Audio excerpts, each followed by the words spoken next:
నెల్లూరు జిల్లా సంఘం కొరిమెర్ల రహదారి సమీపంలో కొండపై గుర్తు తెలియని వ్యక్తులు సుమారు 150 అడుగుల లోతు గుంత త్రవ్వడంతో స్థానికుల్లో భయాందోళన నెలకొంది.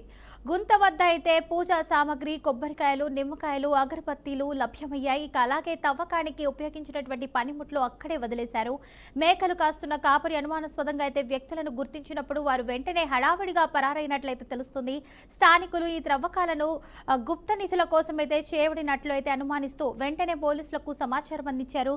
ఘటనా స్థలానికి చేరుకొని పరిశీలించినటువంటి ఎస్ఐ రాజేష్ దర్యాప్తు ప్రారంభించారు. మేఘాలు తోలుకొని వచ్చిన అడిగికి వచ్చాక ఇక్కడ 5 మంది ఒక పూజారి ఆడ కూర్చోయిండు, 2 మటుకు టెల్లిరు, ఒక ఎర్రబంది తెల్లసొక్క, ఒక ఆయన లోపల నిండు, ఒక ఆయన గడ్డం పెంచుకొని అదిగో దాని మీద కూర్చోండి ఎదురుగా. ఆమె మేము ఏందని అడిగితే ఆయన స్వామి అంటే నెల్లూరు అయిండు. నెల్లూరు అయ్యాక ఆమెను ఏంది బావి తవ్వుతారా ఏంది అన్నాను. బావి తవ్వుకుంటున్నాం అయ్యారు. ఆమెను వచ్చేసినండి. వచ్చి ఆమెను ఎలా చెప్పి ఊళ్ళో వాళ్ళకి వచ్చేసారు.